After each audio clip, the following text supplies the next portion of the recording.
You're listening to episode 201 of The Secular Buddhist.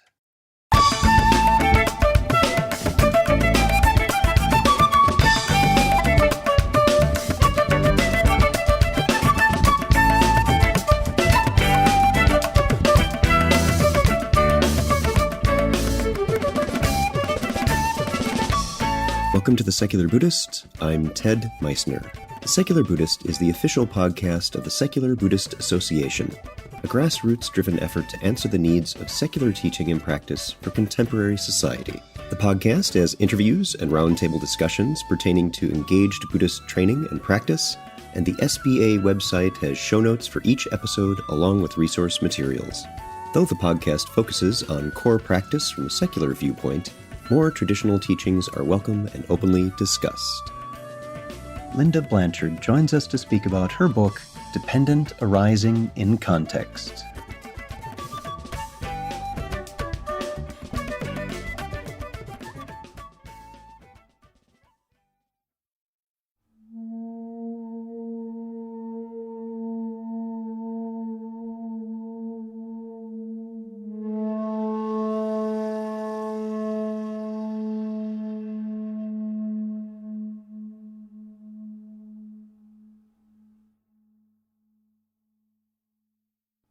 Dependent arising, or co-origination, is one of the more complex concepts in Buddhism, probably because it encompasses so many things and how they relate. Some take this chain of events as literal truths, irrevocably and unquestioningly about a literal rebirth from one life to the next. Others, like today's guest, do question, and through that exploration find some very old validation for more contemporary interpretations. Linda Blanchard is well known to our community as one of the original bloggers on the Secular Buddhist Association site. Linda has studied Pali with Dr. Richard Gombrich of Oxford and has brought her interest and passion for the canon into new ways to find material meaning to their contents. Linda can be found on her own blog, Just a Little Dust. So sit back, relax, and have a nice strawberry malt.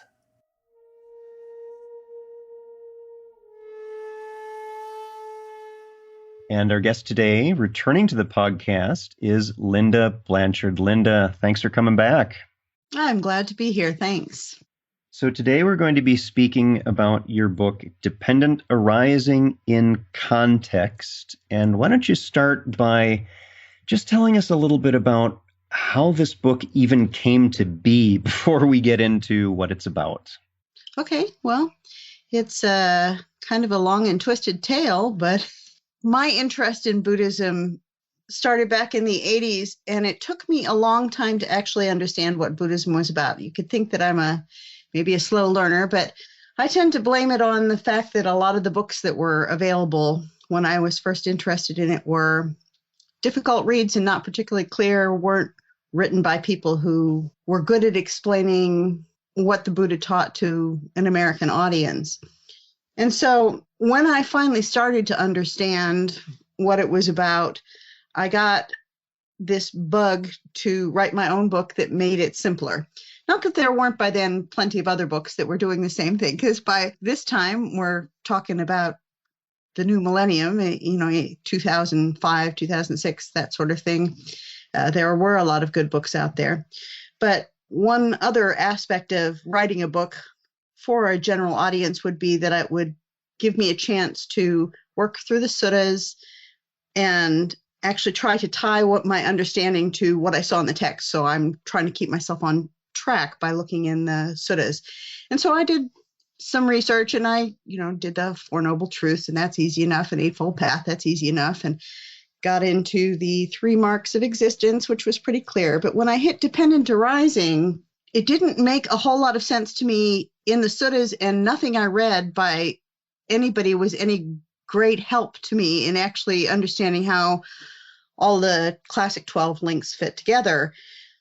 And yet you could tell that it was important. It was keeps getting mentioned in the suttas as the central teaching of the Buddhism. And almost everything seems to make reference to it. So I sort of set myself a goal to try to understand it. And so I did a lot of reading, and I kept on working on this project to work on a basic book. And I think I got a fairly good feeling for what I thought he was trying to say with dependent arising. For me, it's like a three-part structure. The first part I call the givens, and then the middle part is how we live our lives, the actual detail of what's going on. And then there's a denouement at the end. The result of the givens and how we live our lives is, well, dukkha, the suffering that we all experience. So I had this sort of understanding of what the structure was, but I didn't really have any great evidence for why my interpretation would be somewhat different than what I was reading until I found Joanna Jurowitz, who is a professor of Sanskrit and Vedic studies in Poland, I think, wrote an article that appeared in the Journal of the Pali Text Society 2000. I think it was in 2000 that she came out with it, called Playing with Fire. And it was her understanding that the classic 12 links of dependent arising were references to Vedic mythology. And in reading that, it just matched the structure that I had understood in my mind. So I set out to write about that. And the other writer I had encountered, actually the author who put me in touch with Joanna's work, was Professor Gombrich, Richard Gombrich, who was then just recently retired as the Sanskrit chair at Oxford University. I went out to see if they had a website or, newsletters they were doing or whatever. And he had just founded the Oxford Center for Buddhist Studies. And they did have a newsletter, and they had articles posted up there that were from a wide variety of sources. So just on a whim, I dropped a line to the link on the page to see if they'd take somebody who had no credentials at all as an author. And within a day, I got a note back from the secretary saying, if you've got an article, send it. And I was like, oh no, wait a minute. She gave me Professor Gombrich's email address and said, send the article. And so I spent 3 or 4 panicky days trying to clean this thing up. And I sent it to him, and he wanted it. So we went through the jurying process, and he did a lot of work helping me clean it up and make it more intelligible, and made sure my Pali was right in there, and published it. Then as a result of that, it's a little obscure. The article is tying up the background and the history and trying to explain that, but really doesn't do anything with application, or very little with application. So the next thing I really wanted to do was to try to write a series that would show how what I was seeing in dependent arising would apply in life and in practice. That's where you come in. You and the website have provided me with a forum to do 12 or 13 blog pieces on each of the links that are dependent arising, and try to take it down to a pragmatic daily life way of looking at it. It's a little rough. It was my first attempt at trying to explain what I was seeing. And I have a lot of traditionalists who get after me for having an entire series that doesn't tie into rebirth in any way. But I stand by the fact that that's not what he's talking about there. And I've gained more evidence for that since then. So I had the paper, which was only available through subscription, and then the website blog posts. And then I wrote a couple of articles. Mostly the article I had wanted to write was on Sankhara, the second step in dependent arising, because Doug had asked on the blog if I could try to talk a little bit more about what I was seeing there. So I did a post on that on my own blog, and then it just seemed the logical thing to take the 3 pieces and put them all together into a book. I threw an introduction into the front of it that just kind of runs down my theory as to how we could possibly have a dependent arising in the year 2000 that had a fundamental misunderstanding still embedded in it, that the traditions take it totally literally, all of the language about rebirth totally literally, but I'm saying that that's not what was meant. And it is a good question to ask. How could it, how could it possibly have happened that way? Well, in fact, let's do that. Let's ask that question. We'll dive into kind of what this is about. And just as a premise to what it is we're going to be talking about here, we typically see in the Pali Canon, or we interpret what we see in the Pali Canon as the Buddha taught rebirth. And we see that as just a common understanding. And we typically see quotes around, in my past life, I was named so-and-so and I did so-and-so. And we see that kind of thing. And from that point, with that baseline, which most of us have had as our understanding of here's what the old tradition said, take it away with what you're seeing and why that might not be quite as we think it is. Well, if, as I suppose, dependent arising describes how we make mistakes in daily life, the fundamental mistake being that we assume that we have a lasting self, and it describes how it's our nature to build up that impression of a self and to do the things that continue to build that self, and how doing that results in trouble in our lives, conflict with others, and misunderstanding ourselves and the world around us. But if he's using the model of rebirth, which parallels that very neatly, there's the creation myths about how Prajapati, the first man, came into the world needing to know himself and split himself up, spends his time seeking self, and how we as individuals all have a piece of Prajapati in us, Brahma in later versions, and we do things to try to seek that universal self in ourselves, and supposedly this is going to lead us to bliss. We've got two levels there. We've got the set of myths that he's talking about that he parallels with what's going on in real life. And so when he talks about, for example, his past lives, he talks about when I was yet an unenlightened bodhisattva.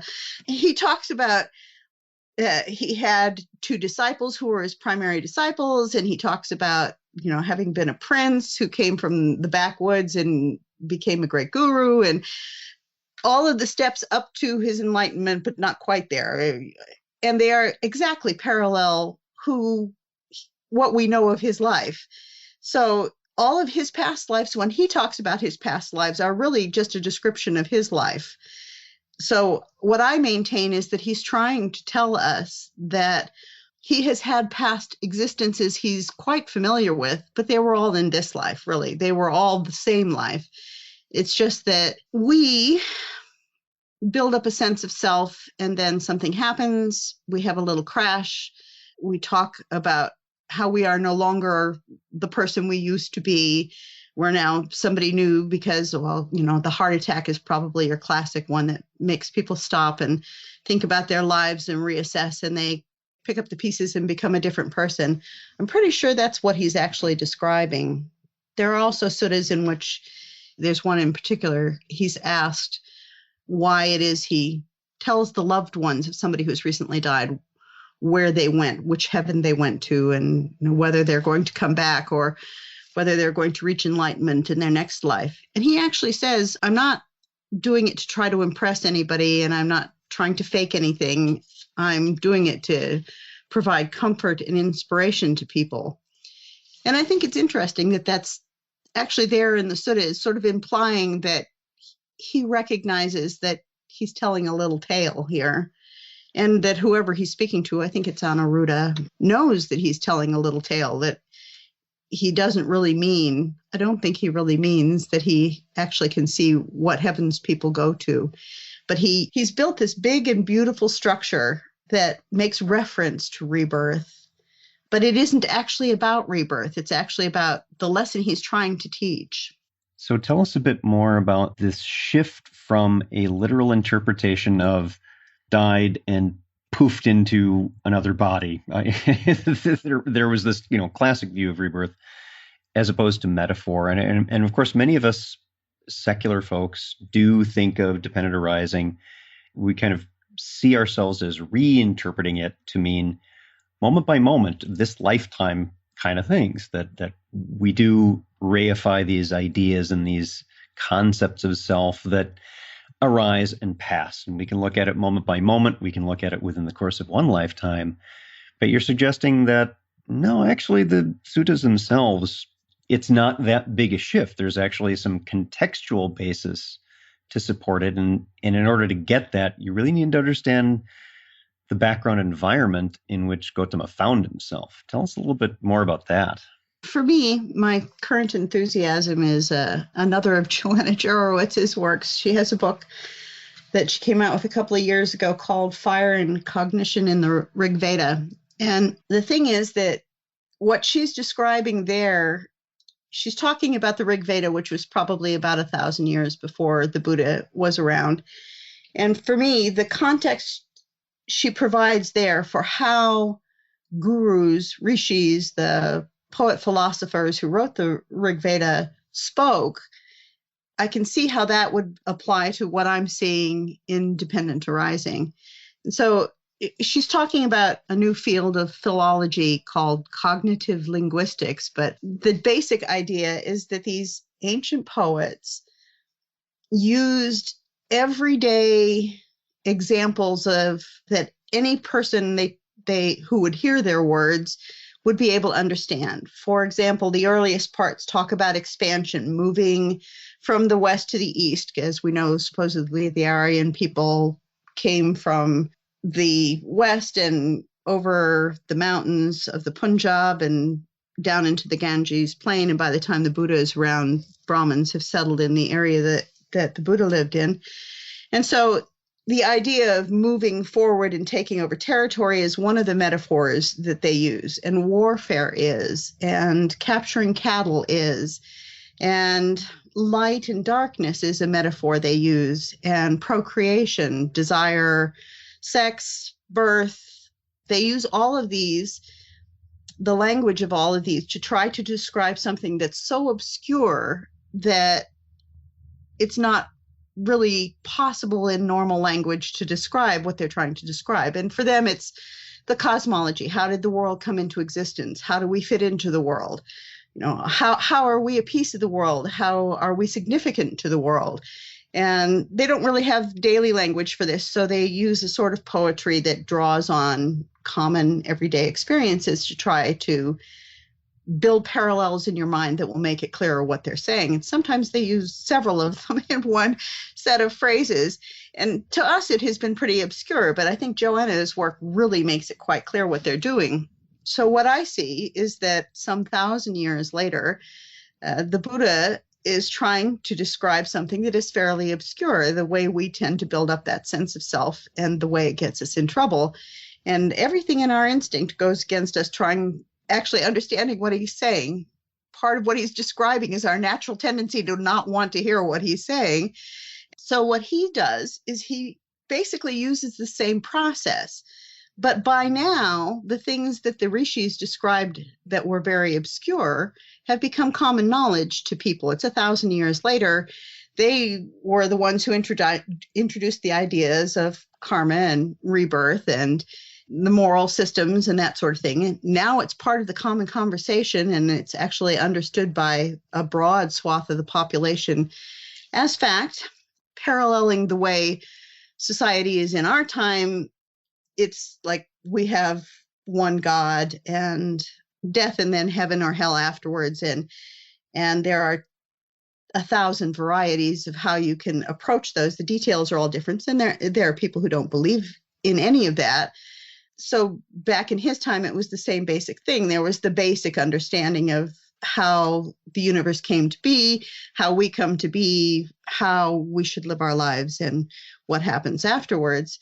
So that's common knowledge. And what he's doing, what I see the Buddha is doing, is taking what the rishis did and reversing it. He takes what was once thought of as obscure, cosmology and the rebirth and karma, and uses that as the model to explain something ordinary and daily and pragmatic, which is our lives and how we operate them. I think he was a very well-educated man, that he actually was familiar with the Vedas, familiar with the Upanishads that were probably still being built at the time he lived, and used the same methods they used in a really clever way to explain his point. And if you don't see that, if you don't recognize that there was that context and that people will have understood that he was being a little tricky, that he was saying things and expecting us to recognize that they weren't literal, that we had to look at them, study them. And the basic thing he teaches is you have to be able to see it in your life. Look, and you will see what he's teaching. And if you don't see it, then you haven't quite figured it out yet. So if he's talking about how your past deeds make you come into being as you are, you can't see that.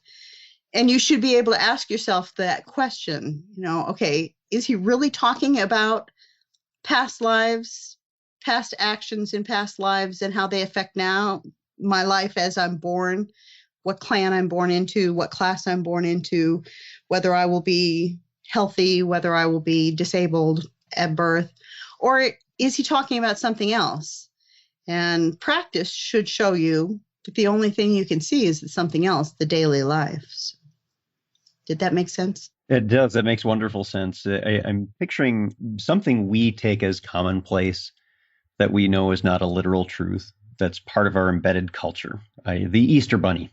And 2,500 years from now, if we were from a society that didn't keep written records, for example, what would that have grown into? It's like, well, they worshipped an undying rabbit that laid eggs, and they're like, well, but what evidence do you have to think that they didn't mean that literally? I'm like, well, because it was pretty obvious to everyone at the time they didn't mean it. Right.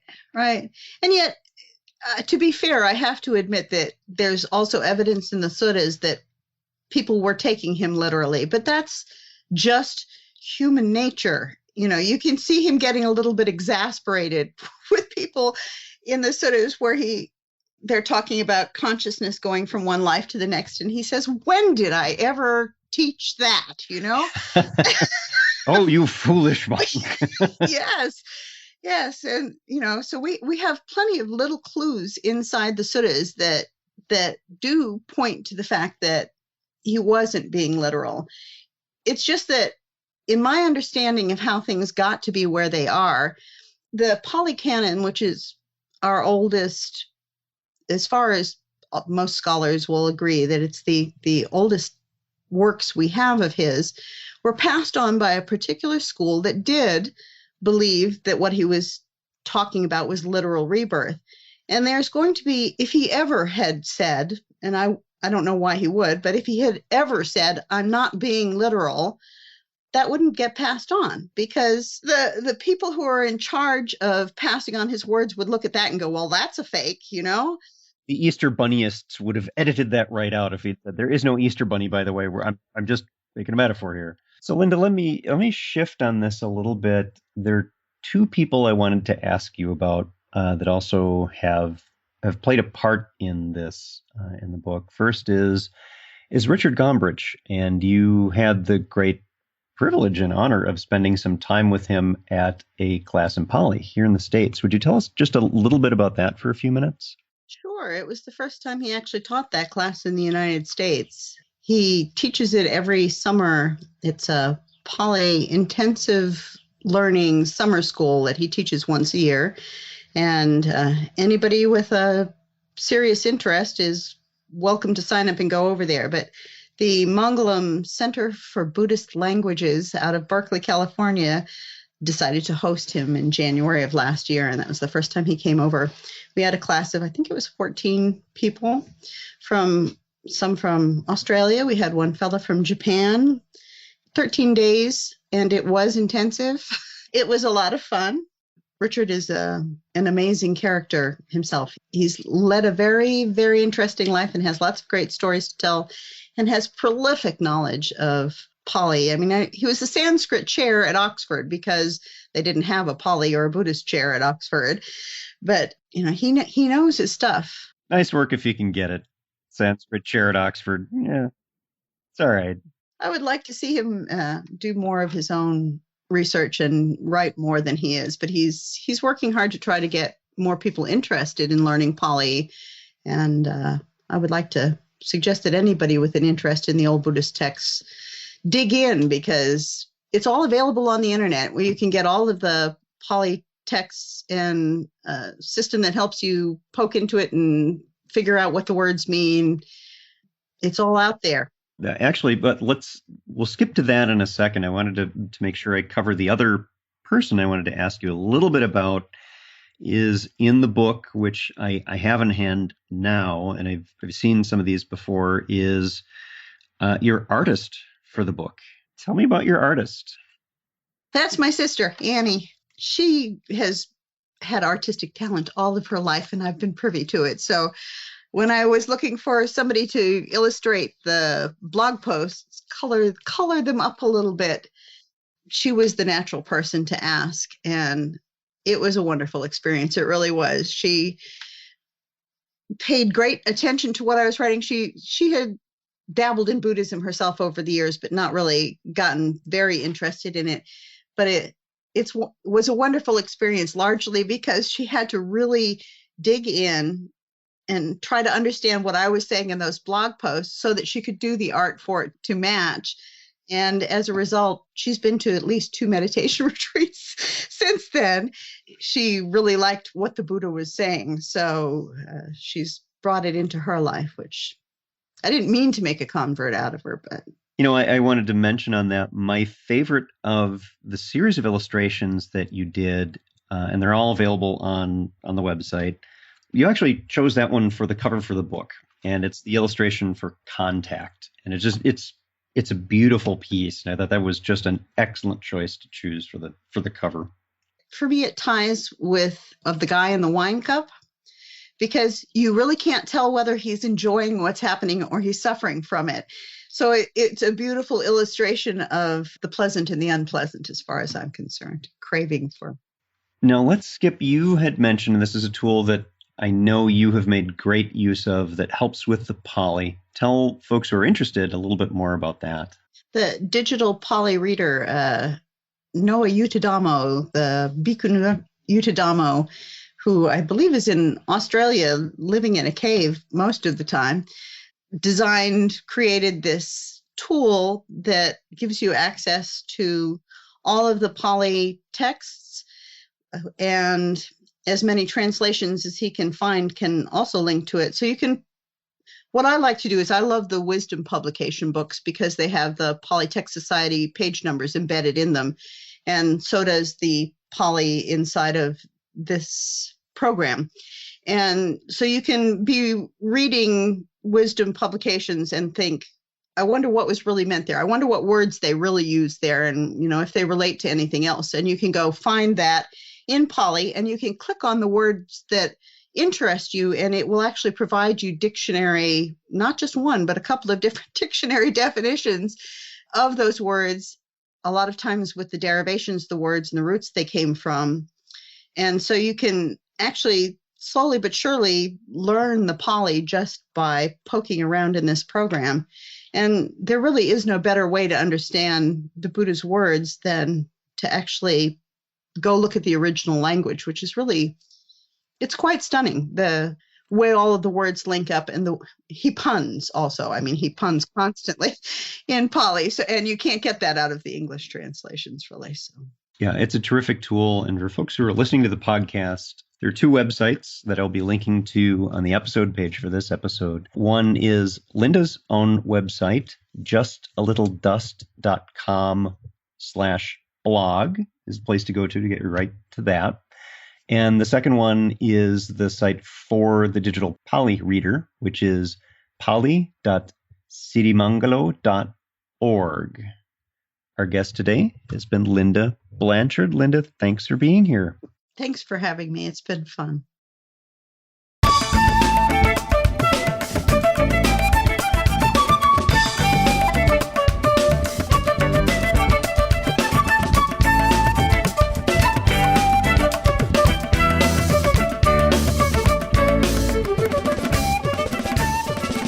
Thanks for listening. If you'd like to learn more about something you've heard in today's podcast, please come visit the SBA website at secularbuddhism.org, and you'll find an entire webpage devoted to this and every episode. Discussion about this episode can be found on the episode page itself, along with show notes. The music for The Secular Buddhist is used by permission from John Kaizan Neptune's CD, Steps in Time. Additional music is provided courtesy of Monty Levinson of Taihei Shakuhachi and Rodrigo Rodriguez. Their websites are also linked on the SBA site on the About Podcast Music page. Until next time, remember, every moment you have a choice. Make it the best you can. See you next time on The Secular Buddhist.